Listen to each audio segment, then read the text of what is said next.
ডেস্টিনেশনটা কোথায়? লাইভ করতে হয়, তাই না? আপনি একটা নাটক বানাইলেন, নাটকটা যদি টিভিতে না যায়, নাটকের কোনো দাম আছে? ওই নাটককে টিভিতে যাওয়াকে আমরা বলি অন এয়ার, তাই না? মানে লাইভ হচ্ছে। আপনাকে নিয়ে একটা নিউজ করা হলো, কোনো নিউজ চ্যানেলে দেখাইলো না, কোনো দাম আছে?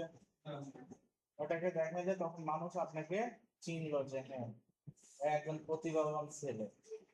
তো আপনি একটা ওয়েবসাইট বানাইলেন, এখন এটা কিভাবে লাইভ করতে হয় বা লাইভে কিভাবে কাজ করতে হয় ওই এনভায়রনমেন্টটা জানেন না, তার মানে আপনার কিছুই জানেন না, ঠিক কথা বুঝছেন? মানে আপনি কিছুই জানেন না। তো এই জায়গাটায় আপনাদের লাইভে কাজ করা বা ওই জায়গাটায় কিভাবে কাজ করতে হয়, কিভাবে যাইতে হয়, এনভায়রনমেন্টটা একটু আপনাদের জানতে হবে, বুঝছেন? আমরা যত ওয়েবসাইট দেখতে পাই, অনলাইনে যত ওয়েবসাইট দেখতে পাই, যেমন আমি এখানে একটা ওয়েবসাইটে গেলাম, নাম কি যুগান্তর নাম, বুঝছেন? তো এই যে একটা ওয়েবসাইট, আপনারাও যেমন ওয়েবসাইট বানাইছেন ওইভাবে এটাও কিন্তু ওইভাবেই বানাইছে। ক্লিয়ার কথাটা আপনারা? ওটাও কিন্তু এইভাবেই বানাইছে, বুঝছেন? এখন এনারা বানানোর পরে বা বানানোর সময় এটাকে এই ডোমেইনে লাইভ করছে, বুঝছেন? ডোমেইনের নাম কি? যুগান্তর.com। এটাকে বলা হয় কি ডোমেইন। এই যুগান্তর.com এটা হচ্ছে ডোমেইন। আর এই ডোমেইনে যে ফাইলগুলো রাখছে, যে জায়গাটার সাথে একে ইনক্লুড করছে, ওই জায়গাটার নাম বলা হচ্ছে কি হোস্টিং। হোস্টিং শুধুই মনে রাখবেন একটা স্পেস, জায়গা। এই জায়গাটায় কি আপনাদের কাজের ফাইলগুলো রাখবেন। এখন আমরা এই ডোমেইন হোস্টিং এ ঢুকবো কিভাবে কাজের জন্য? ডোমেইন হোস্টিং এ ঢুকবো কিভাবে বা যাবো কিভাবে কাজের জন্য? তো দেখেন প্রতিটা ওয়েবসাইটেরই এই যে আমি এই যে যুগান্তর.com আছে, এটাকে বলা হচ্ছে মেইন ডোমেইন। এটাকে কি বলা হচ্ছে? Main domain. কি ডোমেইন বলা হচ্ছে? Main domain. যখন আপনি একটা পেজে ক্লিক করলেন, এই ডোমেইনটার সাথে কি হয়ে গেল বলেন তো? আর একটা পেজের নাম অ্যাড হয়ে গেছে, এটা কিন্তু এখন আর মেইন ডোমেইন না। ডোমেইন মানে মেইন ডোমেইন কিন্তু বলা যাবে না, তাহলে আবার যদি যান এটা হচ্ছে মেইন ডোমেইন। তো প্রতিটা মেইন ডোমেইনের শেষে স্ল্যাশ দিয়ে সি প্যানেল লিখলেই ওই সি প্যানেলের লগইন পেজ চলে আসে। কি চলে আসে? লগইন পেজ চলে আসে। যেমন আমি আমার বায়ারের একটা ইসের নাম লিখলাম কি powertrans.com, বুঝছেন? এটা ধরেন আমার একটা বায়ারের বা আমি ইসে কাজ করতে একটা সময়। হ্যাঁ শোনেন, মানুষের ওয়েবসাইটে গিয়ে চেষ্টা করা যাবে না, বুঝতে পারছেন? আমি যদি এখন আপনার ফেসবুকের অনুমান করে আপনার ফোন নাম্বার ইমেল দিয়ে যদি চেষ্টা করতে থাকি, এটা ঠিক না বেঠিক? এটা করা যাবে না। এই পরের ওয়েবসাইটে গিয়ে সি প্যানেল করা দেখা যাচ্ছে ওনার সিকিউরিটি দিতে পারে না, ঢুকেই গেছে না, বুঝছেন না? বাই দ্য ওয়ে ভুল করে ঢুকেই গেছে। এখন আপনি আর কিছু করেন নাই, বের হয়েছেন, কিন্তু অন্য এক জায়গা থেকে বা ওনারই আর একজন একটা আকাম করে ফেলছে। এখন যখন ওইটা নিয়ে মামলা হবে, কে কে ঢুকছিল আপনার পিসি, আপনি ধরা খাবেন। এই ব্যক্তিটা এই নেটওয়ার্ক থেকে এই আইপি থেকে এই ব্যক্তিটা চেষ্টা করছে, তখন মরামারি খুনের দায় হবেন, বুঝছেন? আপনি কিছুই করেন নাই, খালি একটুই করছেন, তাতেই মনে করেন যে বুঝছেন? তো দেখেন, যেটা আপনার পরিচিত, যেটা আপনার নিয়ন্ত্রণে, সেটা দিয়ে চেষ্টা করতে হবে, বুঝছেন? যেমন আমি এখানে একটা ওয়েবসাইট আসছি, এটা একটা ওয়েবসাইট, বুঝছেন? এটা একটা কোম্পানির ওয়েবসাইট। তো যাই হোক, এই জায়গাটায় আমি এখন এই ডোমেইনটার মধ্যে কি করবো? Log in. এই ডোমেইন মানে হোস্টিং, ডোমেইনে তো লগ ইন করার অতটা প্রয়োজন পড়ে না, ওটায় কাজ করারও দরকার হয় না। ওটা ওয়ান টাইম যারা বানায় দেয় এই একবারই কাজ হয়ে যায়, কিন্তু কাজ করার দরকার হয় কোথায়? হোস্টিং। আমি এখন এই হোস্টিংটাই লগ ইন করবো। আমি এই জায়গায় গিয়ে স্ল্যাশ দিয়ে লিখবো সি প্যানেল। অল টাইম এটা সি প্যানেল লিখতে হয়। সি প্যানেল লিখলে ওরা তখন 2083 একটা পোর্ট ওরা নিজেদের থেকে কনভার্ট করে দিয়ে দেবে, বুঝতে পারলেন বিষয়টা? তো এই যে দেখেন একটা লগ ইন এক্সেস পেজ চলে আসছে। এখন এই জায়গায় আমাদের লগ ইনের ইনফরমেশন গুলো, এখন আমরা যদি লগ ইনের উপরে ক্লিক করি, তাহলে দেখেন এই যে এটা হচ্ছে আমাদের কি, এটা হচ্ছে আমাদের হোস্টিং এর কন্ট্রোল প্যানেল। এটাকে কি বলা হয়? হোস্টিং এর কন্ট্রোল প্যানেল। সবাই ক্লিয়ার? এখন এই জায়গাটায় আপনাদেরকে একটু জানতে হবে, বুঝছেন, আসলে কোনটার কি কাজ, কিভাবে কি করতে হয়। এখানে বেশ কিছু বিষয় আছে। প্রথমত দেখেন, একটা মেইল নিয়ে একটা সেকশন আছে। এই সেকশনগুলো আপনারা উপর নিচ করতে পারবেন, বুঝছেন, ক্লজ করতে পারবেন। ক্লজ করে আবার এটাকে একটু নিচে নিয়ে আসা যায়, আবার এটাকে উপরে তোলা যায়। এখানে একটু ড্রাগ এন্ড ড্রপ করে আপনি ইউজার ফ্রেন্ডলি এগুলাকে মুভ করতে পারবেন, বুঝছেন বিষয়টা। তো দেখেন, আমাদের প্রথম যেটা আছে এটার নাম কি, ইমেইল। এখানে ইমেইলটা আসলে কি কাজ করে থাকে, আপনারা ডোমেইন দিয়ে ইমেইল তৈরি করা যায় পার্সোনাল, বুঝছেন। যেমন আপনি একটা ডোমেইন কিনছেন, নাম হচ্ছে রহমত.com। আপনি চাইলে ওই রহমত.com দিয়ে আপনি মেইল তৈরি করতে পারেন। কেমন, info@রহমত.com এরকম হবে। এটাকে বলা হয় অফিসিয়াল মেইল। এটাকে কি বলা হয়, অফিসিয়াল মেইল। অনেকেরই মেইল দেখবেন, মেইলটা হচ্ছে কিরকম, জিমেইল টিমেইল না। যেমন আমি যদি আপনাদেরকে এক্সাম্পল স্বরূপ দেখাই, যেমন এখানে যান,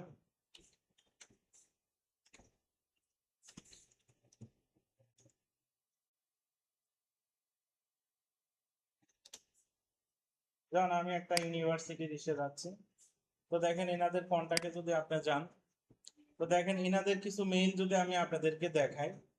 যেমন এইখানে একটা মেইল আছে, এই মেইলটা পরে এদের কি জিমেইল আছে না ইয়াহু আছে, কি আছে বলেন তো।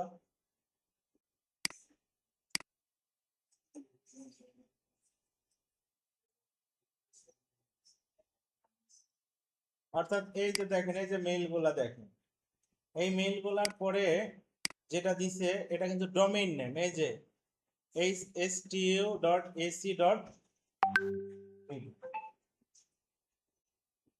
ক্লিয়ার বিষয়টা। তো এইগুলাকে বলা হচ্ছে ডোমেইন মেইল বা অফিসিয়াল। আর পার্সোনাল মেইল আপনারা কোনগুলাকে বলা হয়, এই যে জিমেইল ক্রিয়েট করা হয়, rahmat@gmail.com, mojur@gmail.com, এগুলা কিন্তু পার্সোনাল মেইল। আর এগুলো হচ্ছে অফিসিয়াল মেইল। আপনি যখন একটা প্রফেশনাল ব্যক্তি হবেন, আপনি কিন্তু পার্সোনাল মেইল অনেকেই একসেপ্ট করবে না, বলবে তোমার অফিসিয়াল মেইল দাও। এই যে তোমার হচ্ছে এইগুলা হচ্ছে সেই অফিসিয়াল মেইল। এই মেইল গুলো আপনি হোস্টিং থেকে বানাইতে পারবেন। এইটাই হচ্ছে যে এই সেকশনের কাজ। আপনি চাইলে যে যেমন ইমেইল অ্যাকাউন্ট এখানে ক্লিক করেন, ক্লিক করার পরে এই যে ক্রিয়েটে ক্লিক করেন। ক্লিক করলে এখন এখানে বলা হচ্ছে কি যে তোমার ইউজার নেম দাও। ইউজার নেম যদি সাপোজ আপনি দেন হচ্ছে কি, যেমন জাকির দিলাম, বুঝছেন। জাকির দেওয়ার পরে এখন এখানে সে পাসওয়ার্ড চাচ্ছে। এখানে পাসওয়ার্ড দিয়ে দিলে তখন এই মেইলটা হবে জাকির@পার্টন। অন্য মেইল গুলো যেভাবে কাজ করে এটা কিন্তু একই ভাবে কাজ করে। মেইল আসবে, আবার আমি পাঠাইতে পারবো, আবার আপনি পাঠাইতে পারবেন। এটা হচ্ছে এই মেইলের কাজ। এই মেইলটা একটু সিকিউরিটি, মেইলটা কি আছে, সিকিউরিটি আছে। আর কেউ আপনার কোনো অফিসে চাকরি করতে গেলে আপনাকে এই মেইলই দিবে ব্যবহার করতে। আপনি ওই জিমেইল ব্যবহার করবেন, ওনাদের ডকুমেন্ট ডকুমেন্ট আপনার মেইলে আসবে, আবার চাকরি বাদ দিয়ে চলে আসবেন, তখন আপনার কাছে মেইলটা ওটা দিবে নাকি। ক্লিয়ার বিষয়টা। এটা হচ্ছে সেই মেইলের কাজ। চলেন আমরা এটা বুঝলাম। মেইলের এইখানে ওই বিষয়গুলাই আছে। এইটা হচ্ছে মেইল সেকশন। এরপরে আছে ফাইল সেকশন, এইটাই হচ্ছে মেইন সেকশন। এই যে ফাইল লেখা আছে না, এটা হচ্ছে মেইন সেকশনটা হচ্ছে এটা। এই ফাইল সেকশনের মধ্যেই ওয়েবসাইট গুলা হোস্ট হয়। এই ফাইল সেকশনের মধ্যে ওয়েবসাইট গুলা থাকে। অর্থাৎ এই যে ফাইল আছে, ফাইলের মধ্যে দেখেন একটা ফাইল ম্যানেজার নামে কথা আছে, আছে না। এটার মধ্যে গেলে আপনারা এইখানে পাবেন হচ্ছে এই public.html। এই যে এই জায়গায় হচ্ছে আপনাদের কি হবে, এই জায়গায় আপনাদের কাজগুলা হয়ে থাকে, মানে ফাইলগুলা অ্যাডজাস্ট হয় বা ফাইলগুলা আসে বা ফাইলগুলা কাজ হয়, বুঝছেন। এই জায়গায় কিন্তু এই বিষয়টা কিন্তু হয়। তো আপনারা এই জিনিসটা মাথায় রাখবেন যে আপনাদের মেইনলি কিন্তু কাজ হবে কোথায়, মেইনলি কিন্তু কাজ হবে আপনাদের এই ফাইল ম্যানেজারের মধ্যে, বুঝছেন, এই যে ফাইল ম্যানেজারের মধ্যে। আচ্ছা, এখন চলেন এখন আর একটা সেকশনের সাথে পরিচয় হই। এটার নাম কি? ডেটাবেস। ডেটাবেসটা কি? ডেটাবেসটা হচ্ছে আপনারা তো পিএইচপি মাইস্কুল এইভাবে করেন না, করছেন কি? আপনি কি পরিচয় হয়েছেন কখনো? আমরা যে ওয়েবে যা কিছু করি বুঝছেন, ওয়ার্ডপ্রেস যা কিছু করে এগুলা বানাইছে পিএইচপি দিয়ে। কি দিয়ে বানাইছে? পিএইচপি। পিএইচপি একটা প্রোগ্রামিং ল্যাঙ্গুয়েজ বুঝছেন। যেমন আমরা এই যে এখানে আসলাম, আসার পরে যদি আমরা যে পেজগুলা বানাইছি এগুলাতে যদি আপনারা এই যে ভিজিট করেন যান, এই যে সবগুলা কি দিয়ে বানানো আছে? পিএইচপি দিয়ে বানানো। ওয়ার্ডপ্রেসের যাবতীয় কাজ করা আছে কি দিয়ে? পিএইচপি দিয়ে। যে আপনারা জ্যাম্পে দেখতে পাবেন, জ্যাম্পে গেলেন htdocs, আমরা এখানে কোন এটা নামে একটা ইকুয়েশন দেখেন, এই যে সবগুলা ডট কি আছে? ডট পিএইচপি দিয়ে আছে। তো এই পিএইচপি আর পিএইচপির সাথে ডাটাবেস হিসেবে কাজ করে এই যে ডেটাবেসটা। তো আপনাদের তো জ্যাম্পে ইনস্টল করা শেখানো হয়েছিল, হয়েছিল না? তো কথা বলতেছেন না কেন? হয়তো ওই ডেটাবেসটা এখানে সেই ডেটাবেস।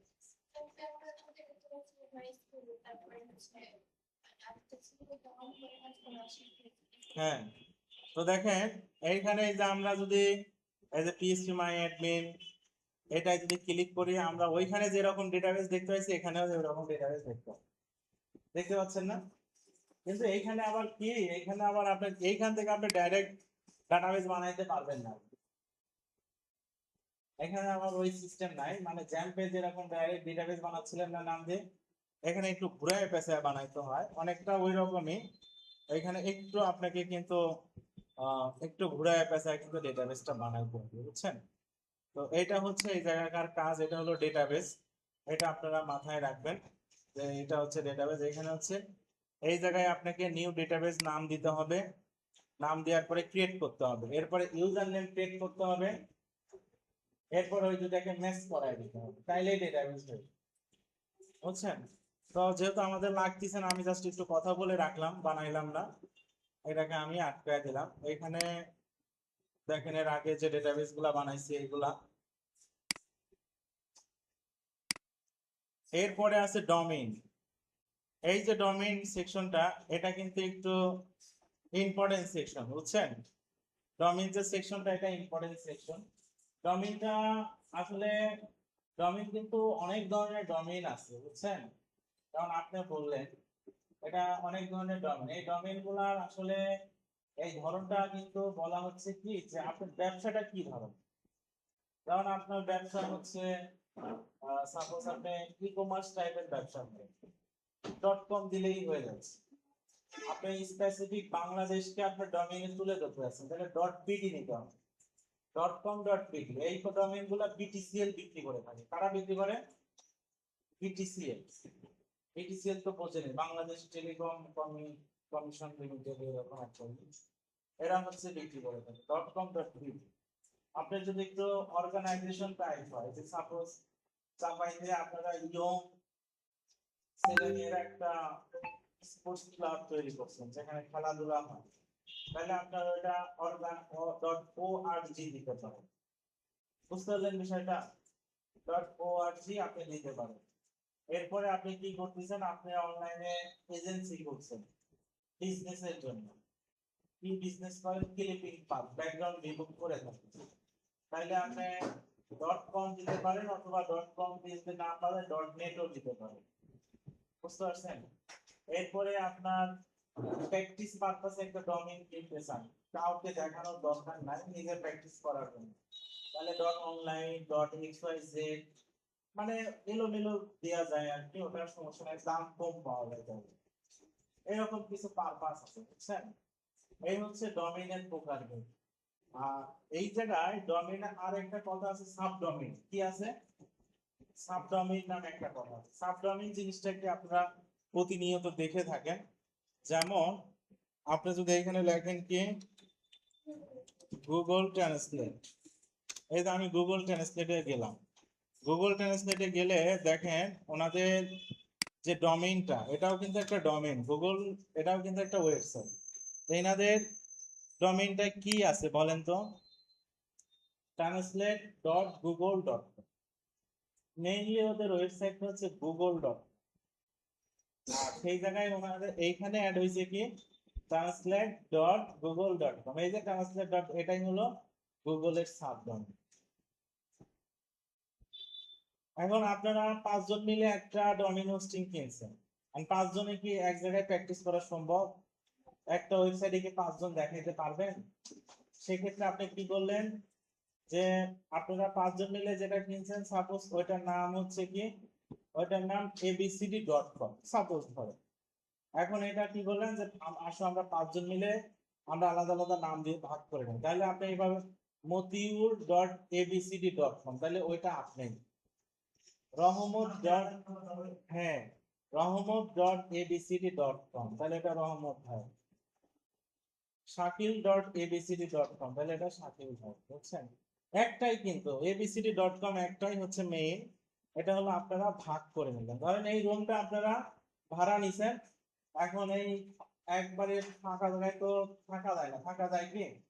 কারণ আপনারা ভাবলেন যে চলে টাকা পয়সা আছে, তাহলে আমরা পার্টিশন কিনি, বোর্ড কিনে আমরা 4টা রুম করি, 4 জন আলাদা আলাদা। কিন্তু মেইনলি কিন্তু একটাই, বুঝতে পারছেন না বিষয়টা? ভাড়াও দিচ্ছেন কি, একটা রুমের ভাড়াই দিচ্ছেন, রুমও একটাই, খালি পার্টিশন করে নিয়ে থাকবেন। এই যে পার্টিশনটা করলেন, এটাকেই বলা হচ্ছে কি সাবডোমেইন। এই যে এটা কিভাবে করতে হয়, এইখানে চলে যাবেন,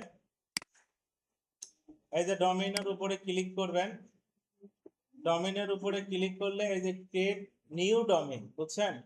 আমি আপনাদের ব্যাচ 5 কে দেখানোর জন্য একটা বানাইছিলাম, দেখতে পাচ্ছেন কি? আপনারা কি ব্যাচ 6 না? অর্থাৎ আগের ব্যাচকে দেখানোর জন্য আমি এই যে এটা বানাইছিলাম। দেখেন ব্যাচ 5.partons. অর্থাৎ এই জায়গায় গেলে কিন্তু এটাও কিন্তু একটা ওয়েবসাইট, মানে আপনি যেই করছেন এটা কিন্তু শো হয়। এই যে এটা হচ্ছে সেই ওয়েবসাইটটা ছিল, দেখছেন? অর্থাৎ ইনস্টল করে আপনার করে দেওয়া হয়েছিল। এটা হচ্ছে, এখন আপনি যদি এখানে বানাইতে চান, তাহলে যেমন আমি এটাকে ম্যানেজে ক্লিক করলাম, ম্যানেজে ক্লিক করার পর আমি এটাকে কি করে দিচ্ছি, রিমুভ করে দিলাম।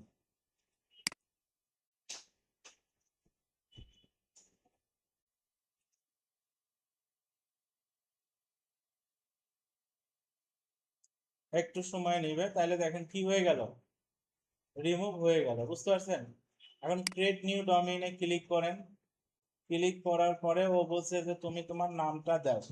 অর্থাৎ আপনার নামটা দিলে কেমন হবে, এই যে এই মাই, এই জায়গায় আপনি যেমন আপনারা হচ্ছেন ব্যাস কত 6, এইখানে আমি দিয়ে দিলাম ব্যাস 6। এই domain name must include at least 2 level, বুঝছেন? তারপরে আপনার হচ্ছে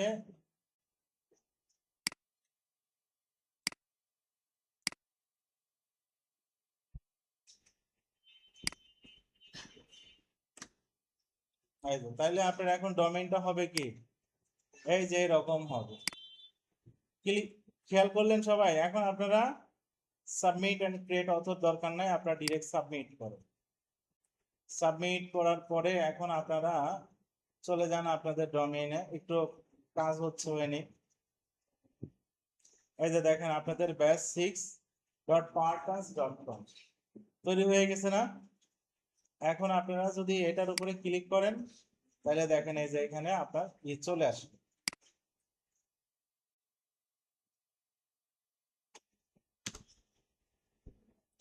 এইখানে আপনাদের এটা চলে আসছে, বুঝতে পারছেন বিষয়টা? এই হচ্ছে আপনাদের কি, হ্যাঁ এটা মানে আরো করে দিতে হবে আপনার হচ্ছে ওয়ার্ডপ্রেস ইনস্টল করলে এটা মোটামুটি ঠিক হয়ে যাবে, বুঝছেন? তো এইভাবে আপনাকে কি করতে হবে, আপনাকে কিন্তু এইভাবে জিনিসটাকে আহ, করে নিতে হবে। তো হ্যাঁ, সাবডোমেইন বানাইলে তো কোনো অসুবিধা নাই, অসুবিধা হবে না, কোনো সমস্যা নাই। আর সাবডোমেইন বানাইতে পারবেন যখন আপনার, ওরা যখন এই যে বিক্রি করে না, ওই জায়গায় অফার দেওয়া থাকে, বুঝছেন? এখানে বলা থাকে 5টা 7টা, কারণ আপনারা যদি একটা ডোমেইন কিনতে চান,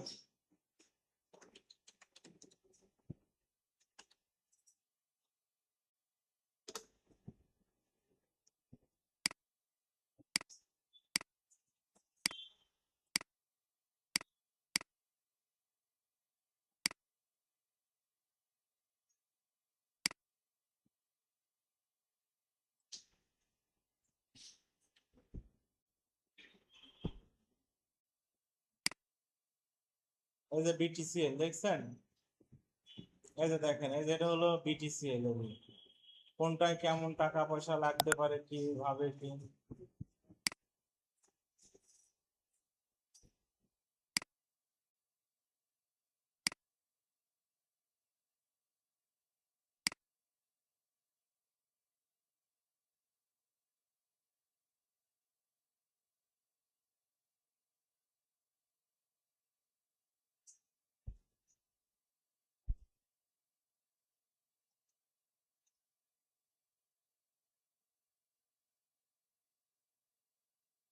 এই যে এইভাবে বলে দিবে, বুঝছেন, কেমন আপনি কয়টা সাবডোমেইন বা কয়টা ওয়েবসাইট ই করতে পারবেন, বুঝছেন, এভাবে বলে দিবে।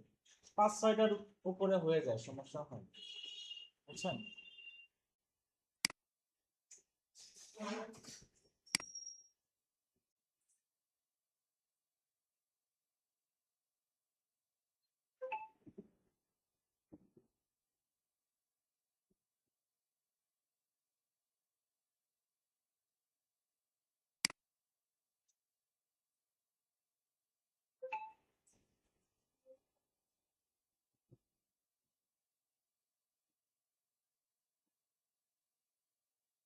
এই যে এখানে যেমন সাবডোমেইন কয়টা দিছে বলেন তো, 10টা।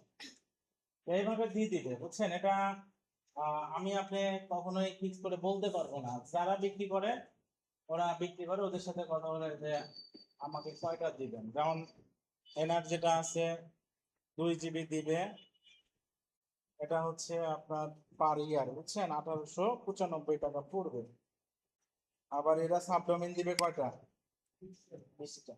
অর্থাৎ আপনারা এটা চাইলে কয়জন মিলে, এটা চাইলে আপনারা 10 জন মিলে এটা কিনতে পারেন, যেহেতু, হ্যাঁ আছে, কখনো কখনো একটু কম ডিসকাউন্ট দেয়, বুঝছেন। হুম। সবাই কি বুঝতে পারলেন বিষয়টা? এই যে এখানে সব বলে দিবে আপনি কয়টা সাবডোমেইন, কয়টা ইমেল ক্রিয়েট করতে পারবেন, কয়টা ডেটাবেস ক্রিয়েট করতে পারবেন, বুঝছেন। এইভাবে আপনাকে কিন্তু ওনারা বলে দিবে, সমস্যা নাই, অফারে দিয়ে দিবে।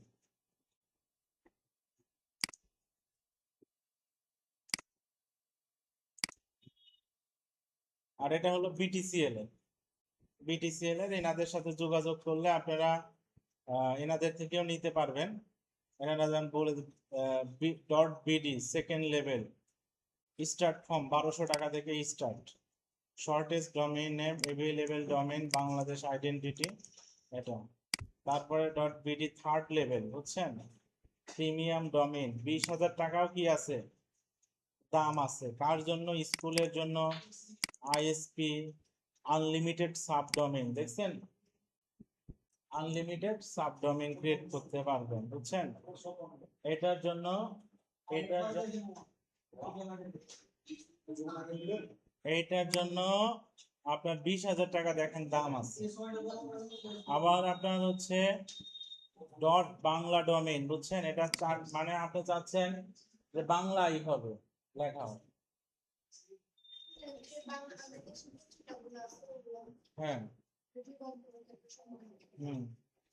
এই যে যেমন এই যে মাতৃভাষা নিজের শব্দে নিজের নামে বিশ্বব্যাপী পরিচয়, তখন এটা, বুঝছেন।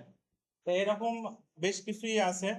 আপনি একটু কেনাকাটা করলে, তাদের সাথে কন্টিনিউ একটু যোগাযোগ করলে আপনাকে একটা বেটার সলিউশন তারা দিতে পারে। সবাই বুঝতে পারলেন বিষয়টা? ডোমেইনটা নিয়ে কোনো কথা থাকলো কিনা বলেন, ডোমেইনটা নিয়ে কি কোনো কথা থাকলো আপনাদের?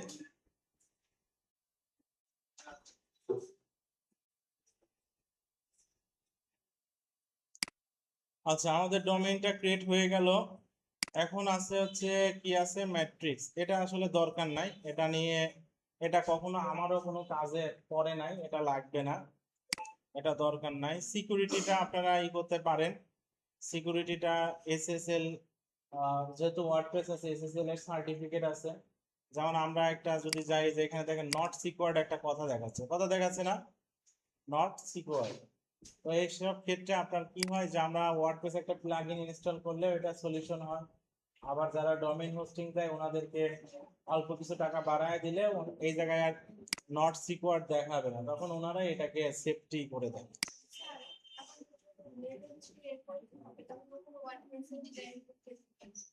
লেভেল 3 যখন পরীক্ষা হবে দিতে পারে তো লেভেল 4।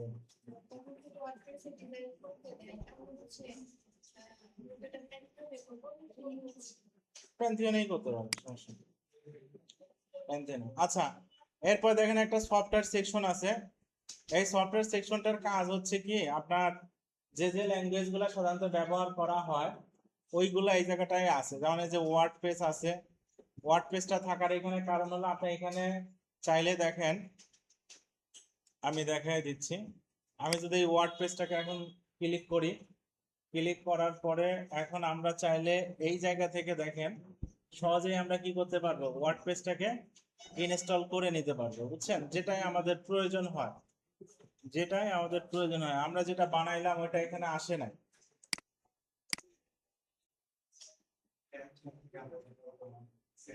হ্যাঁ, সেম, অনেকটা সেম ওইভাবে, বুঝছেন?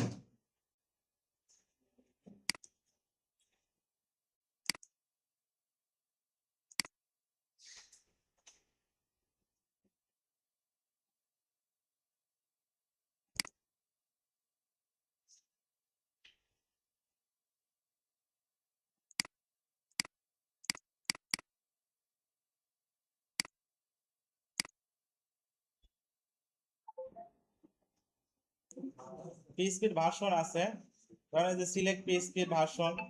তো আপনি সাপোজ একটা ভার্সনে আপনার একটা প্রজেক্ট করছেন, ওই ভার্সনটা এখানে নাই, চাইলে আপনি ওইটাকে এখানে ইনস্টল করে প্রজেক্টটা করতে পারবেন, রান করতে পারবেন। হ্যাঁ, ওয়ার্ডপ্রেস দিয়ে করলে তার ওগুলা দরকার নাই, ওয়ার্ডপ্রেস দিলে অটোমেটিক সুন্দরভাবে সেভ করে দিবে। হ্যাঁ, সবাই বুঝতে পারলেন বিষয়টা? আচ্ছা, এখন এখানে অ্যাডভান্স একটা আছে, এটাও আমাদের ওইভাবে প্রয়োজন হয় না কখনো, এটাও আমাদের লাগবে না। আর প্রিফারেন্স হচ্ছে আপনার আমাদের এই যে পাসওয়ার্ড চেঞ্জ করা, ল্যাঙ্গুয়েজ চেঞ্জ করা, বা আমাদের ইউজার কন্ট্যাক্ট ইনফরমেশন, এইগুলোর জন্য আমাদের এই প্রিফারেন্স জিনিসটা প্রয়োজন হয়। এই হচ্ছে আমাদের টোটাল এই হোস্টিংটার সঙ্গে আমাদের ইন্ট্রোডিউস। এখন বলেন হোস্টিংটা সম্পর্কে জ্ঞান অর্জন করতে পারলেন কিনা? পারছেন আপনারা?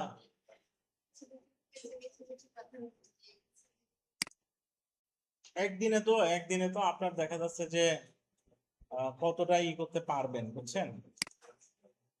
দেখেন এই যে ফাইল ম্যানেজার আছে, এই জায়গায় যদি যান, এই যে আমাদের এটা চলে আসছে bash6powertons.com, বুঝছেন? এই যে আমাদের এটা চলে আসছে। আপনারা চাইলে জ্যাম্পে যেভাবে ওয়ার্ডপ্রেস ইনস্টল করছেন এখানে সেম ভাবে করতে হবে, ওই ফাইলটা এখানে দিতে পারেন। সেক্ষেত্রে ডেটাবেস ক্রিয়েট করতে হবে এটা। আর এটারই শর্টকাট উপায় হচ্ছে কি, এটারই শর্টকাট উপায় এই যে সফটওয়্যারে চলে গেলেন, সফটওয়্যারে যাওয়ার পর এই যে থার্ড পার্টি একটা সফটওয়্যার দিয়ে এখন আমাদের ডোমেইনটা এই জায়গায় চলে আসবে, বুঝছেন? ডোমেইনটা আমাদের এখানে চলে আসবে, আসলে জাস্ট ডোমেইনটা চেক করে মানে এইভাবে চেক বাটনে ক্লিক করে ইনস্টল শুরু করলে ইনস্টল হবে। হ্যাঁ, ওটা আসেনি, কোনো একটা কারণ আছে এখানে, ওটা আসেনি, বুঝছেন?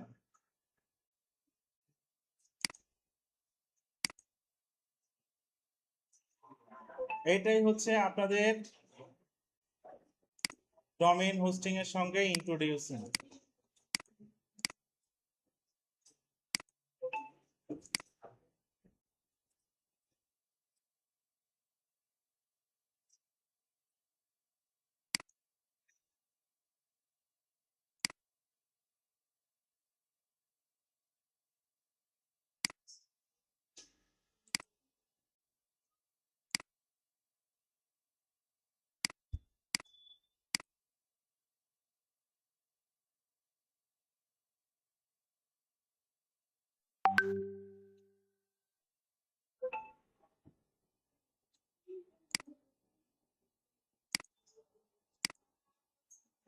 তো আপনাদের যেহেতু এই